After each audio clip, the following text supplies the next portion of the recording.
पहलगाम आतंकी हमले के बाद चल रहे तनाव के बीच भारत आज करेगा बड़ा रक्षा समझौता। भारत और फ्रांस के बीच आज राफेल मरीन डील पर लगेगी मुहर। डील के तहत भारत फ्रांस से 26 राफेल एम फाइटर जेट्स विमान खरीदेगा। 63,000 करोड़ का होगा सौदा। डील पर आज रक्षा मंत्रालय के बड़े अधिकारी और भारत में फ्रांस के राजदूत साइन करेंगे। फ्रांस की रक्षा कंपनियों के साथ किए जाएंगे समझौते।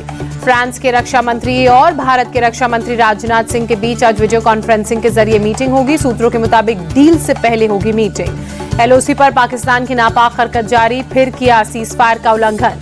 कुपवाड़ा और पुंछ से सटे इलाकों में फायरिंग। भारतीय सेना ने जवाबी फायरिंग कर पाकिस्तान को दिया मुंहतोड़ जवाब। आज जम्मू कश्मीर विधानसभा का विशेष सत्र बुलाया गया। पहलगाम आतंकी हमले पर होगी चर्चा।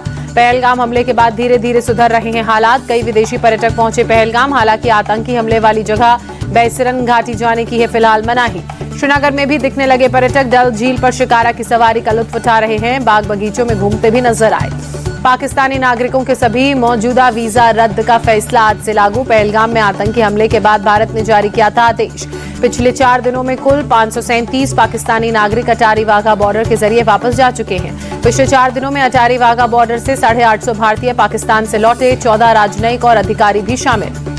दिल्ली में रह रहे करीब 5,000 पाकिस्तानियों की सूची दिल्ली पुलिस को सौंपी गई। उनका स्टेटस चेक करने को कहा गया। मेडिकल वीजा वालों के लिए डेडलाइन 29 अप्रैल तक की है। इन्हें छोड़कर भारत में रह रहे पाकिस्तानी नागरिकों पर सख्त एक्शन होगा। 3 साल की जेल या 3 लाख रुपए का जुर्माना या फिर दोनों ही सजा। त्रिपुरा में एक भी पाकिस्तानी नागरिक नहीं मिला। सीएम माणिक साहा ने कहा इसकी रिपोर्ट दिल्ली को सौंप दी है। रक्षा मंत्री राजनाथ सिंह से मिले सीडीएस अनिल चौहान। दोनों के बीच करीब 40 मिनट तक बैठक चली। बैठक में सीडीएस अनिल चौहान ने रक्षा मंत्री को जानकारी दी। पहलगाम अटैक के बारे में जम्मू कश्मीर में सेना क्या क्या कर रही है बताया। भारत के विदेश मंत्री डॉक्टर एस जयशंकर ने ब्रिटेन के विदेश मंत्री से बात की। आतंकवाद के खिलाफ जीरो टॉलरेंस पर दोनों की बातचीत। पाकिस्तान की गीदड़ भभकी पर ओवैसी की भी दो टूक। कश्मीर भारत का अटूट हिस्सा था, है और रहेगा। ओवैसी ने पाकिस्तान पर निशाना साधा। कहा बर्बरता में आईएसआईएस आतंकियों को भी पाकिस्तान ने पीछे छोड़ा। धर्म पूछकर मारना डरपोकों की पहचान।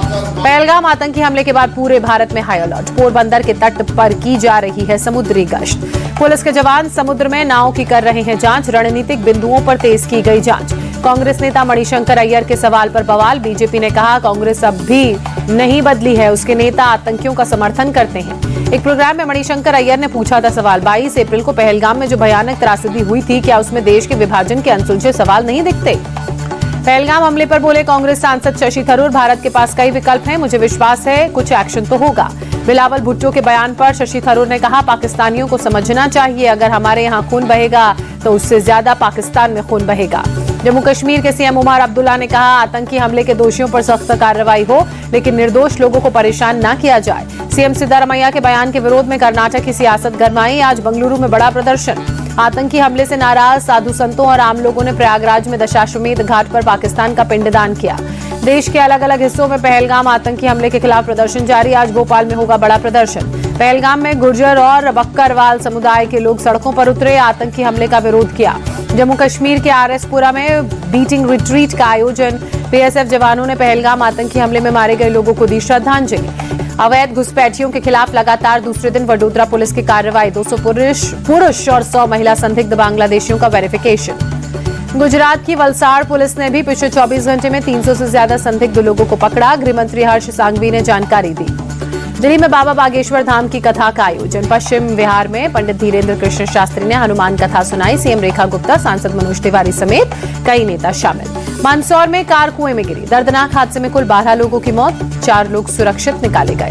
कार ने पहले एक बाइक को मारी थी टक्कर। मौके पर चलाया गया राहत बचाव अभियान। पुलिस मामले की जांच में जुटी। मुख्यमंत्री ने हादसे पर दुख जताया। मृतकों के परिजनों को 2-2 लाख रुपए और गंभीर रूप से घायलों को 1-1 लाख रुपए की आर्थिक सहायता का निर्देश। सिक्किम के गैंगटॉक में बीती शाम ताजा बर्फबारी। चारों तरफ बर्फ की सफेद चादर बिछी। बर्फबारी से सैलानियों के चेहरे खिल उठे। सड़कों पर गिरी बर्फ की वजह से गाड़ियों की हालांकि रफ्तार धीमी। मध्य प्रदेश के कूनो नेशनल पार्क से खुशखबरी। मादा चीता निर्वा 6 महीने में फिर से मां बनी। 5 चीता शावकों को जन्म दिया। सीएम मोहन यादव ने ट्वीट कर दी जानकारी। 25 अप्रैल को चीता निर्वा ने 5 शावकों को जन्म दिया। पार्क में शावकों के घूमने का वीडियो आया सामने। अब कूनो में चीतों की कुल संख्या 29।